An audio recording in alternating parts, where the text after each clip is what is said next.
Welcoming you to a life of awareness, the Presence Project is excited for you to join us for today's podcast with your host, Paul Kerzner.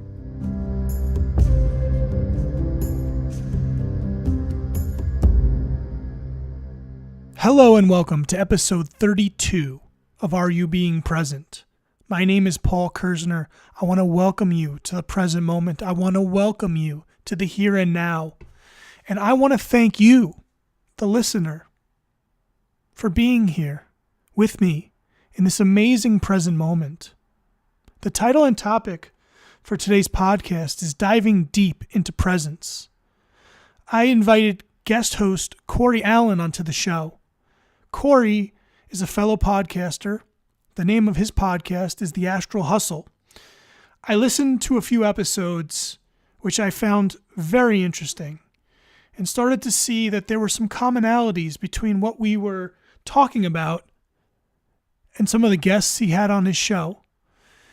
And I wanted to invite him on my podcast because I felt like there could be some really great chemistry between the two of us, and that we'd be able to go deeper into a topic that I am so passionate about, which is the present moment.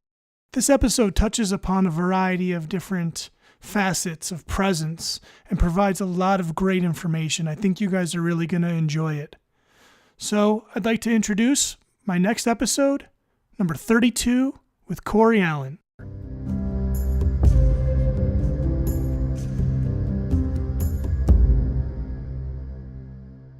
Cory, I do want to welcome you to the Are You Being Present podcast series. So thank you for joining me. My pleasure. Thank you for having me. And I can think of no better person to invite on my podcast than you, so that together we can introduce a deeper layer. So I'm kind of interested, Cory, in your background and how you entered into this field and how you provide the offering that you do. Yeah, man. I mean, a bit of a long story as far as how I got into what I'm doing now. I mean, it's been pretty much a lifelong pursuit in a lot of ways. Whenever I was a teenager, I was, being faced with the circumstances of my environment, and externally and internally, I came across in sort of a random way, actually, a instinct to go pick up a niche book whenever I was quite young, and whenever I read that first page of this pocket niche guide, um, I thought, wow, this guy is talking in the way that I think. Not in the content so much, but in the form of communication. And it really woke up my mind to philosophy. And I have a pretty obsessive personality. I used to very endless, insatiable appetite for information and knowing and so forth. And so, wanting to really having my mind blown by being feeling this, recognizing this communication early on, I really digested the kind of canon of Western philosophy, and that led me, of course, into Eastern philosophy. And then whenever I started reading Eastern philosophy, I realized, wow, not only do these texts talk about talk in the way that I talk or think, but now they're saying what's something that's more closely aligned to my belief system as well. So I started finding, of course, meditation through that. That was in the 90s. I'm 34. And, in my mid teenage years, and then finding meditation. And then that's inevitably went upwards, and was interested in, okay, all of this internal, external work is fascinating, but now I like to track this back upstream a little bit and delve deeper into the very thing that's broadcasting all of this interesting information, which is my own consciousness. And so I get very interested in neuroscience and psychology and semantics and all those type of things, just figuring out what shapes our world in the abstraction of our consciousness and so on. And so as far as how this all came around, I've for most of my life, just always had these type of conversations, talked about these things with friends of mine. And I started slowly teaching meditation workshops, and that evolved into greater and greater things. And people seem to really resonate with the way that I do that. And I believe that every person is different. I think that every individual has a different reality. Everyone experiences the world in a different way because their nervous system that is taking a reading of the world that exists outside of their skin is Mm. completely unique. It's based upon their past experience, their inherited behavior, their genetics, all the symbolic associative things that they've experienced in their life. And so that reading that the instrument of their nervous system is taking from the world outside of their bodies is a completely unique and abstract reading that is solely them. And, we're all experiencing, I believe, shades of a different objectivity. But, no two people experience the same world. So how could two people experience the same type and fulfilling type of learning from the exact same texts? So Mm. I take a variety of schools of meditation, which, as I said, I don't believe that one way is the way. And I take interesting pieces that I found the most valuable from a lot of different schools, and then I apply a lot of my own discovery that I've discovered over the last 15 years and my own philosophy and approach to mindfulness and meditation in what I do. Yeah, I mean, I think I think it's really important to have an offering that is varied. There is no one flavor that's going to serve everyone, and I am not excluded from that. But I think it's an interesting commentary that you present here, how we interpret the world through our nervous system.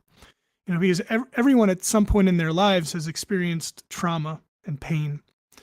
And that seems to leave an imprint, especially upon the nervous system, especially if our sympathetic nervous system is triggered easily, that fight or flight response.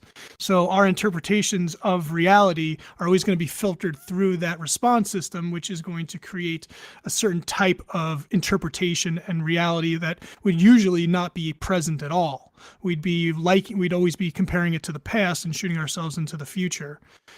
What I've noticed is that, and you talked about this already, is how important meditation is. And that is something that I've talked in length about, is the ability to still find the stillness within. It is a tool that we cannot overlook on our path to presence and mindfulness. And I think it's interesting that you teach it. One of the things that I do in my clinic is that I'll usually put on a guided meditation for people when they're getting their treatment. And it's super helpful to kind of still the mind. And it's almost like an introduction to them, because it's difficult to just jump into silent meditation, especially if your mind is constantly racing, based on your reality, based on your experiences, based on your nervous system. So meditation is almost like medicine. I mean, it kind of, in my opinion, is medicine in the sense where it has the ability to treat an overactive nervous system. Sure. Yeah, absolutely. It's the, why wouldn't one, if they knew how, polish the lens through which they see their world every day? If you start a day with meditation or in the day with meditation, the whole, every aspect of everything you experience is altered from there. Mhm. It also gives you a lot of clarity to see exactly what's going on, in your consciousness, in your mind. Yeah, And, I mean, and self-awareness is incredibly vital to mindfulness. I mean, you can almost, in some ways, exchange those words. yes. I'll often say that the seed of intention is planted before the birth of ideas in our mind and the rising of our consciousness, Mm, mm, and mm, that's where mindfulness is born. Is that the place from where you're acting and how you're relating and responding to your thoughts is where you can make those decisions. And instead of um, in a place of as you were talking about earlier, our nervous system, which has trauma and is responding to life in a reactive type of way, could be in a fight or flight, as you mentioned, or some other type of way, um, is can be alleviated by meditation, which increases your self-awareness and allows you to, in that moment, pause and actually respond uh, differently than just mhm, simply mhm. reacting. And self-awareness is so important. It's like it's one of the key components of the awakening to truth, to your truth, to the truth of the universe. You can't pass go until you have that. And as you mentioned, intention are the seeds, and that's such a beautiful analogy, because we have to be so precise with what our intention is, or, what is it that we're looking for? What do we want to cultivate in our lives? And that is like that crosses all areas of life. And I that could be a podcast by itself, honestly, is what is your intention? Sure. Because I feel like so many people are asleep at the wheel. Then they're not even realizing, first of all, they might not even have any specific intention, or their intention might be a little off, but they're just not aware of it because they're not able to still their mind enough to see exactly what their thought process is. And it's a dangerous cycle to be involved in, because you start creating a reality that is undesirable, yet you don't know how to get out of it because you're stuck with your ego, with being ego dominated and dominated by negative thoughts, which trigger negative emotions, which trigger negative thoughts. Mm-hmm. Yeah, it can be definitely hard for someone to get through that crack in the door, get a foot in there and push that door open, because, as the ego, as you're waking up to the awareness of your ego, the kind of steps before that, where you're poking around, sniffing around at these possibilities, the ego tries to defend itself. It's an ego structure, and it's this weird space where it's the ego structure which is unaware that it exists, trying to clench and protect itself in those early stages. But once you get one bony finger peeled off the joystick of the self, it's easier to get the next one and the next one and the next one, because once a bit of your consciousness becomes somewhat expanded, and you begin to see some multidimensional perspective of your own experience, then, I mean, to me, I believe the logical step is that only grows and grows and grows. It's just like a pinhole of light is necessary to break through. And I mean, and another important thing to stress, I think, is that not everyone is meant to go or needs to go like super deep until they shatter them, the whole self-identification of who and what they are, until they see themselves as a vibrational wave of consciousness trapped in a meat spacesuit, like I do. And, not everyone needs that, but a little bit goes a long way. A little bit goes a long way. And, honestly, the journey, the further you go and the finer frequencies of consciousness that you work with, the harder it gets, and the slippery and more deviant that the ego becomes, because the threads that, of the ego that weave together the whole package of the self, man, those threads are everywhere, and they're dying to keep that thing cling together. Yeah. One of my favorite movies is I Heart Huckabees. It's a great movie about existentialism. Jude Law is in it, and there's this scene where he's starting to awaken to his ego, and he asks the question, how am I not myself? And there's a necessary awakening that has to take place in each individual person. And yes, some people don't need to go as deep as others, but we have to start like really reaching towards being more of the observer, right, than the victim. And it takes sometimes it takes people like me and you, sometimes it takes books, sometimes it takes videos, whatever it is, to at least plant the seed that, the thoughts that stream through your consciousness that are, by and large are ego dominated, don't necessarily serve you. And, the beauty of true presence is that you're able to see these thoughts, which can potentially become emotions, and you're able to see them for what they really are, and understand that, you have a choice. And I think that by itself is an amazing thing, is when you empower people to understand that they do have a choice. They don't have to be a victim of their thoughts and emotions, and they can take a proactive role. And that conversationally circles us back to meditation, because meditation is the key in many ways to ending and destroying that whole cycle, and becoming the active observer, the passive observer. And then if you want to go deep, again, meditation is your jump off point, because is anything really possible without a still mind? As long as racing thoughts are almost like an illness. And it's a illness that seems to be very prevalent in the United States. Everyone's constantly thinking, and usually not about the present moment. And a big part of my work is to help calm people's minds so that they can start seeing things for what they really are, not for what we perceive them to be. And, perception is certainly a whole nother topic that we can kind of delve into, because, how we see the world, by and large, turns out to be how we experience the world. And, perception's reality and reality's perception. But I mean, if you want to kind of jump in here, I'd love to hear your ideas on that. Yeah, sure. I mean, firstly, I think that often there's this misunderstood idea that we need to destroy our ego, and I don't really subscribe to that. I think that what we need to do is just learn how to master it and have it work for us. Our ego is where our drive comes from. If we didn't have an ego, we would essentially be in a vegetative state. It's good to be in the present moment, obviously, but it's about you can have racing thoughts. You can have this, your river of consciousness and thoughts can be flowing heavily, but that's completely manageable as long as if you've cultivated the witness mind. And the witness mind is what you're talking about, is having a viewpoint from above of awareness of your thoughts and allowing them to flow on without getting wrapped up in them. And that's the key part. I believe in all of that is just not getting swept away and wrapped up in some of your thoughts or some of those racing ones.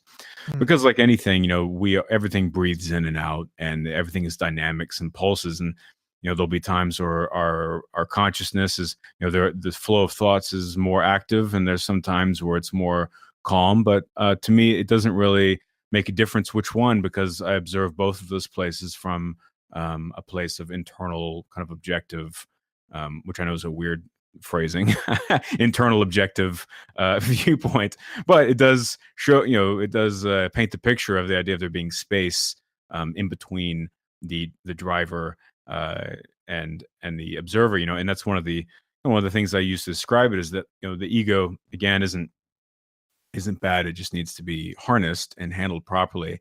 And I'll say that the mind is the car and the heart is the driver. That's how we need to get the position.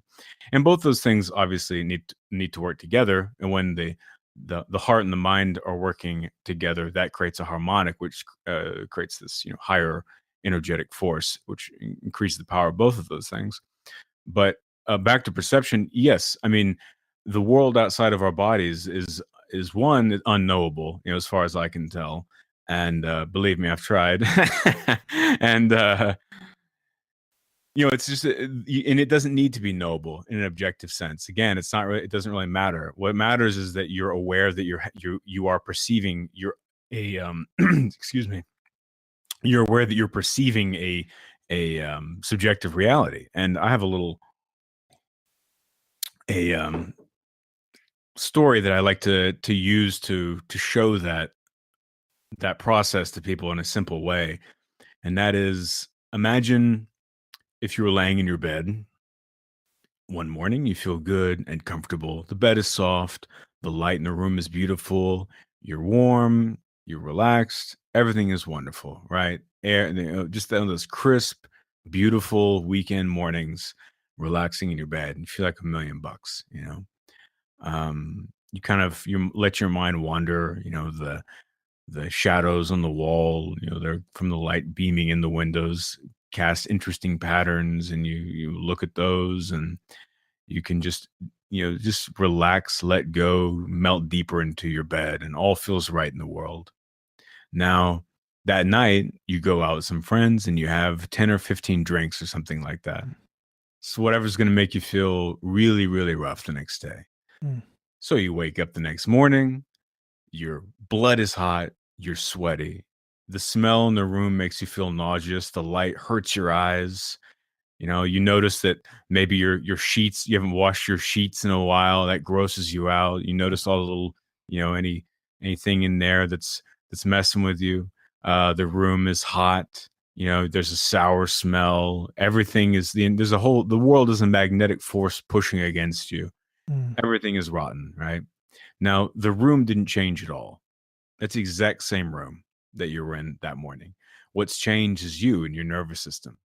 The chemicals in your body and the state of your nervous system and mind and brain, which are perceiving that bedroom, have been altered. Your instrument is changed, and so you're taking a different reading. And with that different set of perceptions comes a different feedback of intellectual and emotional response.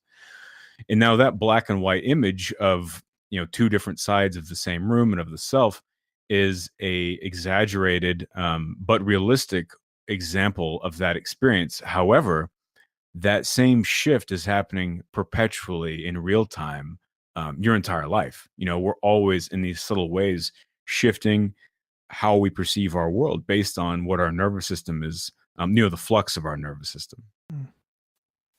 So it's an important thing to keep in mind that whenever you experience something that you think would make you, that normally could make you frustrated, or some form of suffering, some anger, something that you see as an attack on you or a slight or something you feel disappointed about, keeping the idea in mind that you're simply perceiving one dimension and one aspect of those things, whenever quite often they have nothing to do with you, even. It's just allowing your ego and your river of thoughts to get wrapped up in this giant ball, so that your ego wants your attention. It's like a spoiled rich kid. It's poking at you, and as long as it has your attention, then it's happy. And so those things we get, call these like psychological ghosts. We have these little things that come to our mind that we are completely fatuous, that we've imagined. They really have nothing to do with what's happening out there. Another little example I'll use for that, which is common from someone that works in an office place.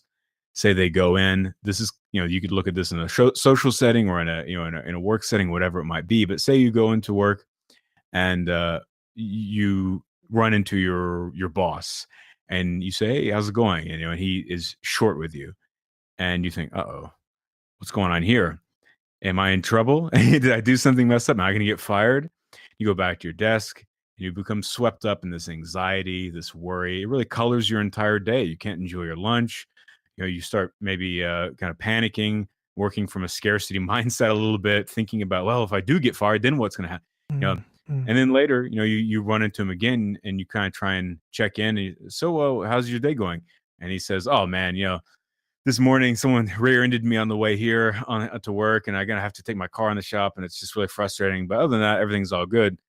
So, it had nothing to do with you whatsoever, but you allowed your perception of that to create some, litigate some story that was about you, and you were completely swept up in it and lost in this whole, perception of something that didn't even exist. And that's the psychological ghost, So any of these type of scenarios, put both those stories together, and it's a very healthy thing to keep in mind that what you perceive is not reality, but it's a illusory, transient image of what's out there, and to keep an open mind and not get invested in all those little things that come up that try and grab your attention.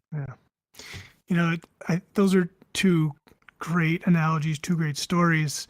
The question, if I were to hear those, I would ask you, okay, you paint a great picture, but how do I stop myself from going into that tailspin? What can I do to not get trapped in that thought process?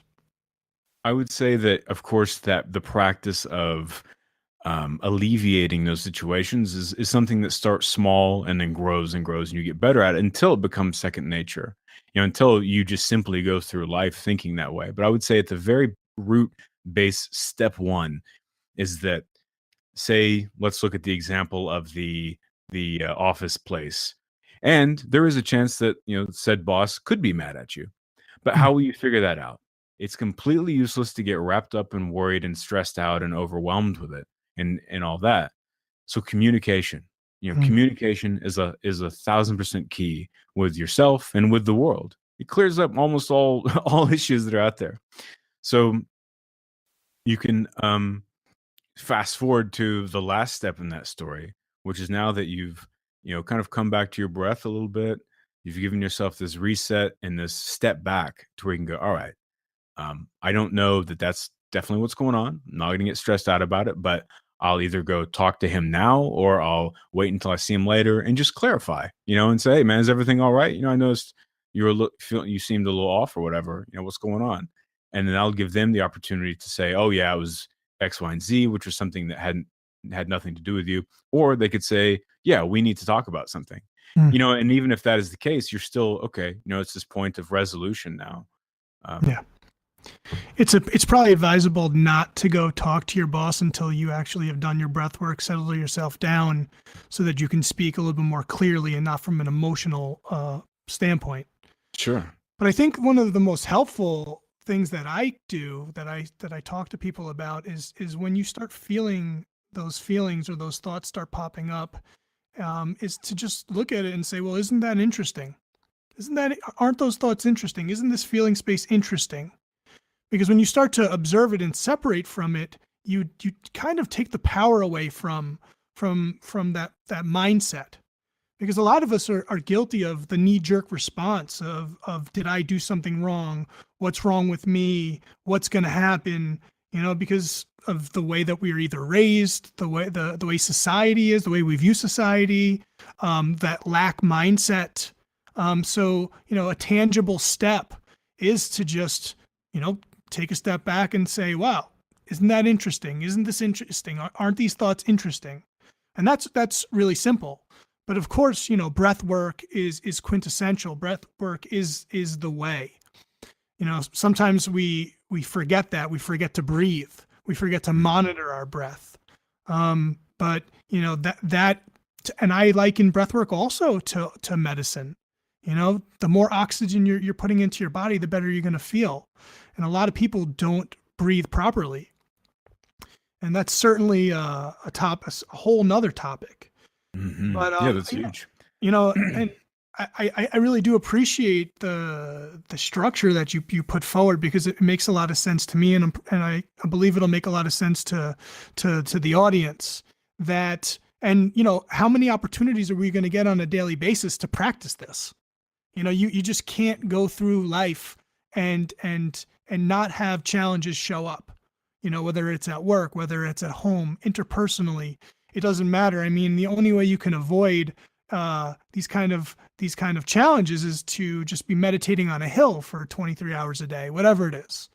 But if you're going to live in society these days, you have to be prepared in some way to be confronted with experiences that will challenge you.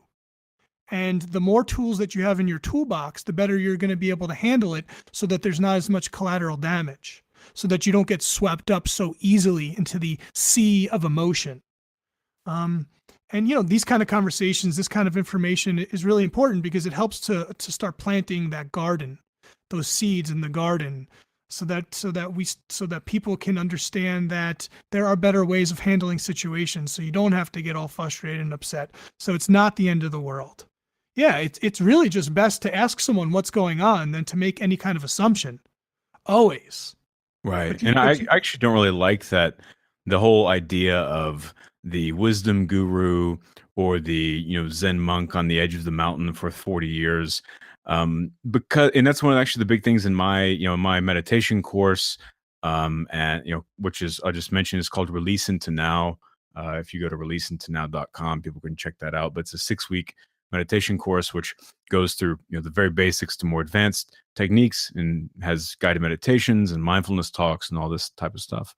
But one of the huge parts of it is that I feel like that idea, in this current time, is actually a bit destructive to real progress. Is that if you take it adds a layer of esotericism and a lack of functionality to our modern Western life, and it also adds a hierarchy and a sense of inattainability. And I think that all of that is really useless. And if you look at a lot of the gurus, as far as that type of stuff goes, if you drop them into and I don't remember who said this. It was a great one, but it's like, if you took a lot of those gurus and gave them a family and an office job, in the current age, they would lose their minds. Yeah. They couldn't handle it. So I don't know how idealizing some wisdom guru, which is humorless and not facing any actual challenges of our culture, it's not really relatable. So yeah, it's like, this stuff will happen. I mean, life happens. It's just a succession of experiences, which often unfold based upon how we interact with them. Yeah. Maybe You know, it's developing the inner guru. well, exactly, Yeah. exactly. It's all about developing peace from the inside out, Yeah. and the collective force of everyone developing that as much as possible will create the largest amount of positivity and really reduce suffering that we can have as a culture. Yes. And, by and large, the suffering that many people experience is self-inflicted. It's not to Oh, say sure. that there aren't other people suffering at the hands of other people, but, in America, by and large, we're creating our own level of suffering. And yeah, it's interesting to hear you talk about, the gurus and to understand that, it's not helpful to idealize them because, they put their pants on one leg at a time, they eat they poop and put into any challenging situation, they most likely respond as a normal person, would, getting frustrated, getting upset, having to work through issues, it's not helpful to put people on pedestals anymore. Right, But right. And I think that like mindfulness, I honestly don't think that the idea of the guru or something like that, it doesn't have anything to really do with mindfulness. mm, The idea of what someone looks like, how someone acts in a lot of ways, even their personality, it's all skin deep. You can be a mindful serial killer. You know what I mean? It's a matter of being present. It's a matter of what you're doing is up to you. It's just a matter of being present. Now, I will say that mindfulness and increase of self-awareness often leads to an arising of compassion and patience and humanitarian perspective. yeah. But it is possible. That there's so much mystery and esotericism around the ideas of the internal quest because the internal path is intangible. We can't all take out our internal growth and put it out on a table and compare it and say, hey, look, here's my internal growth, let me see yours, and we can track where we are. It's all this intangible internal Mhm, thing. So I try and really cut away all of that and make it mhm, as clear, as practical, and straightforward as possible, even whenever I'm talking about things like astral consciousness or the third eye or mhm, the heart opening and things like that. I mean, you can approach the deeper, more esoteric ideas of the awakening of the consciousness and the self in ways which are still open and flexible and factual, and like through the way of talking about those ideas, showing this and say, I believe this is truth. I don't define this as I define my experience in the astral world as truth. Well, mhm, I think that's a very unhealthy and a short-sighted way to approach talking about that, because if we want to find any real truth in that matter, we have to use our words very precisely and very uh, non-dogmatically and mhm, mhm. agnostically. Yeah. No, and I'm totally there with you. Um, it's just interesting when there's a collective truth that seems to happen with society, which in the end doesn't necessarily do us a lot of good because what you're talking about is the fact that we are existing in a subjective reality and the truths that we experience are based on subjective experiences that we have lived through. But there has to be some kind of malleability where truths tend to shift and change and grow as we shift and change and grow. And to me, that's a more healthy way of learning to live in this world, where we don't look at it in such a static fashion, where everything is truly dynamic, including our perception and our perspectives. Right, right. I mean, that's another huge thing I stress in my course and writings and stuff is like uh one endpoint and one aim of the way that I talk about meditation and my philosophy that I share and things like that, is to wake up to who you are. That's a Mhm, huge mhm. aspect of this, is Yeah. becoming who and what you are at a deep level, finding that confidence and that comfortable with your own existence. Mhm. Where the infinite echo of the human condition reverberates for infinity with gnashing teeth, and at the end of in the mouth of those gnashing teeth is the black hole of oblivion, which is death. That's what we all face. And that's terrifying to most people, to almost everybody, Yeah. you know? And so the more we can become comfortable with who we are, what we are, our human experience, the more our suffering will be reduced and the more we'll actually enjoy the short blip of time that we have in this body, in this moment, as opposed to spending our entire lives worrying about what's going to happen or what could happen. I think at the heart of everything that you just said is acceptance. Without it, we can't not allow life to work its magic. We cannot accept eventualities like death without being really scared and fighting against it. And I've found within myself, as well as a lot of the patients that I work with, that acceptance is a difficult task. It is a difficult behavior at first, until we can realize that a lot of the suffering that we're involved in is all due to resistance. Mm-hmm. And to me, there has to be a blanketed level of acceptance so that we can allow experiences to exist without becoming overly identified with them, without creating more self-inflicted suffering, without inadvertently punishing ourselves. To accept what is to allow what is. And that's definitely something that I discuss a lot. And to me, along with meditation and mindfulness and our practices, if we can focus on just accepting every moment and allowing it and understanding that in many ways it's for our greatest good, that by and large will create a much better feeling space and allow for us to go a lot deeper. Yeah, I mean, we in our the very waking moment of our own existence, the more deeply you can, I think, be rooted in your own body, the richer that your experience of your reality is. As the horizon of the vision of what you can perceive and understand about the cosmos expands, it reveals more of what exists within the cosmos. So literally, as your knowing of yourself and your world increases, the world literally increases because the light of your knowing has expanded and revealed new territory. Mm-hmm. Yep. And with that, basically translate that to non-philosophical, poetic, goopy stuff, just means that, the deeper, the richer life will be. You wake up to a deeper, more delicious and nutritious experience of life. Yeah. And that is your choice.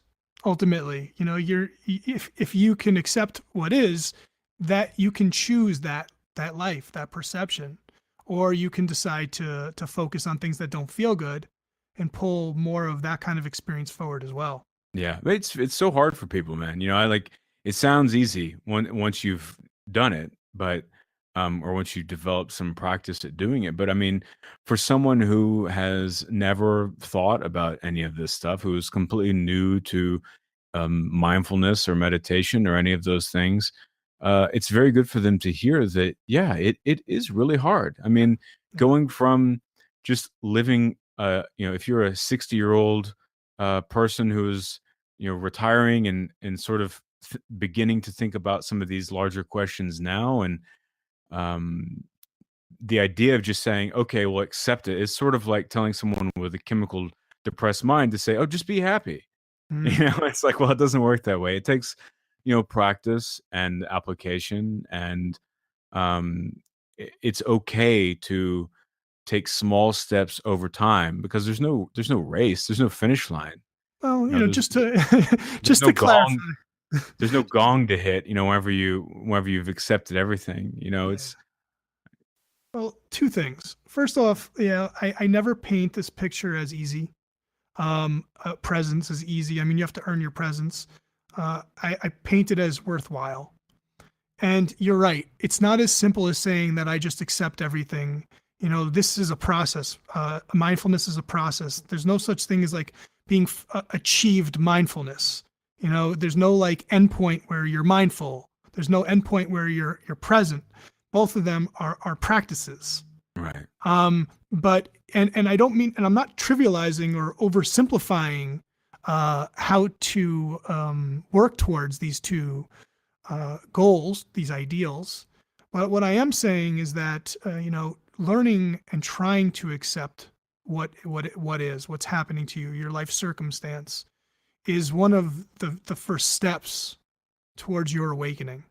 Absolutely. And it has the ability to ease suffering. Yes, depending upon your circumstance and how old you are and all the different variables that exist in your reality, yeah, it can definitely be challenging. It's like anything else. It's like learning to walk. It's like learning to ride a bike or swim. At first it seems like an insurmountable task. And but having a mindfulness practice first thing in the morning, doing your meditations, reading affirmations, processing your life with other people, with enough practice, it becomes easier. I will stop short of saying that it's easy, because as far down the path as I've worked to get, it doesn't get any easier. That the challenges become more intricate. It's just that the way I perceive the challenges has shifted. And the beauty of these conversations, Cory, the beauty of your podcast, the beauty of my podcast is that, like, we're on the leading edge right now. We're one of the leading edges where we're talking about things that people need to hear. And the more people talk about these kind of topics, the further that, humanity and consciousness is going to get. And it's a beautiful time to be alive, from my perception, but, in general, that we're able to disseminate these type of ideas globally, that we're not just limited to our local area. Like, people across the globe are going to hear this podcast, and it might help shift their reality and change their lives. And they might tell someone else about this podcast, or they might listen to your podcast, whatever it is. I think that's the beauty of where we're at right now, the beauty of the internet, the beauty of presence and mindfulness, is that it's starting to take hold, and people are starting to listen. Yeah, I believe so. I mean, I think that, I get messages, emails, and stuff every single day from people expressing that something that, I've talked about on my podcast or a podcast or meditation course or something has helped them immensely and, woken them up to something new. And it is incredible, and my whole pursuit here is that, with all the work I'm putting out into the world, is just to reduce suffering and increase awareness. That's Yeah. the goal, Yeah. and I think the more that anyone who desires to have a venue in which they can talk about or express that in some form, I think that it's a beautiful thing.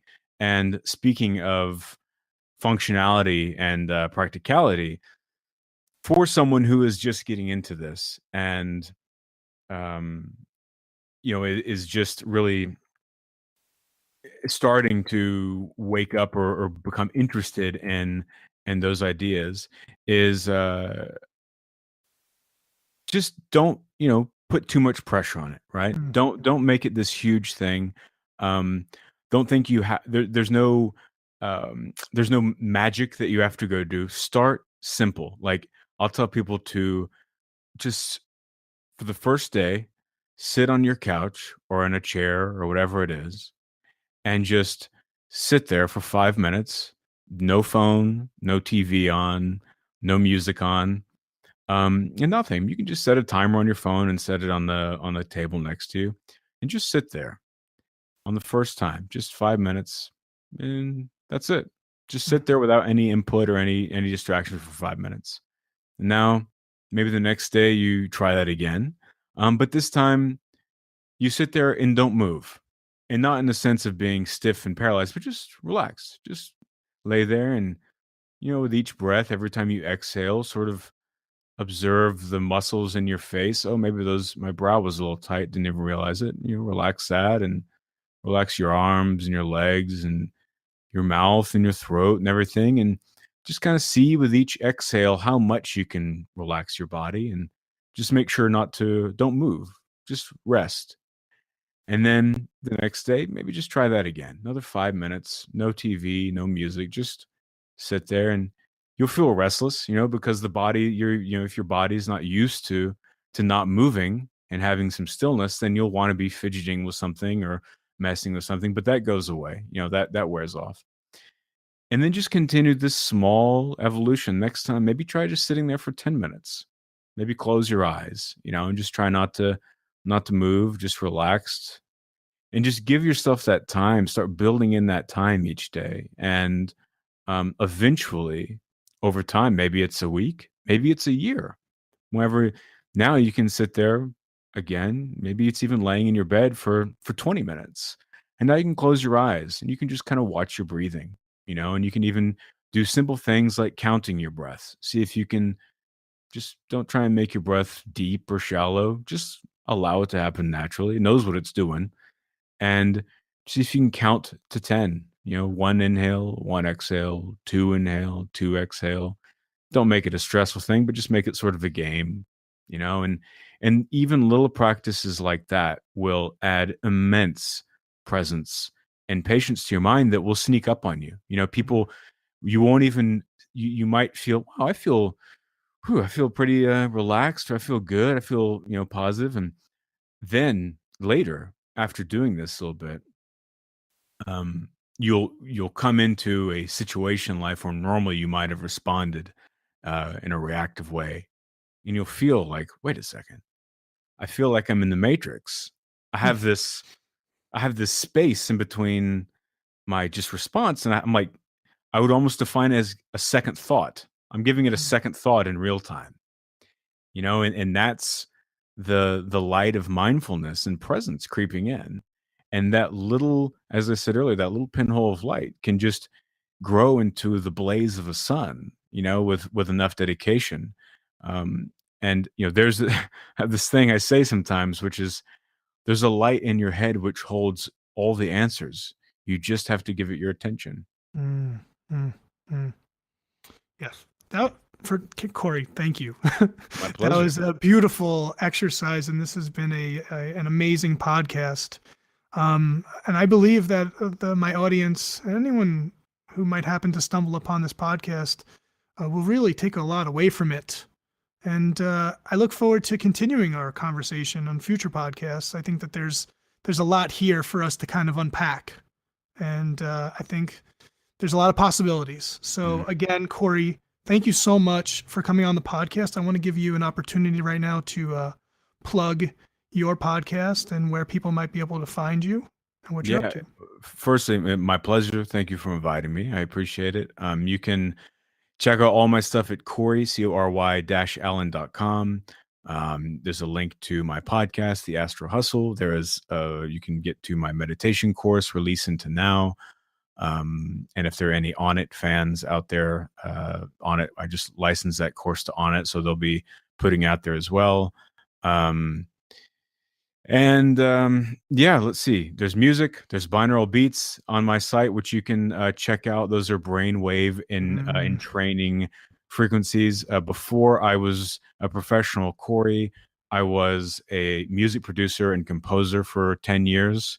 And so those binaural beats are very tuned in to to consciousness. But in the short of it, those tracks will help you get into meditative states. Will take the brain waves down into lower frequencies, and really they can assist. It's sort of like a scaffolding for your meditation. But yeah, it's all there at Cory-Allen.com. So Cory, again, thank you so much. And I want to thank everyone for listening. And I want to welcome everyone back to the present moment. Thank you for listening to the Are You Being Present podcast, brought to you by the Presence Projects. Remember, you have a choice. Choose to be present.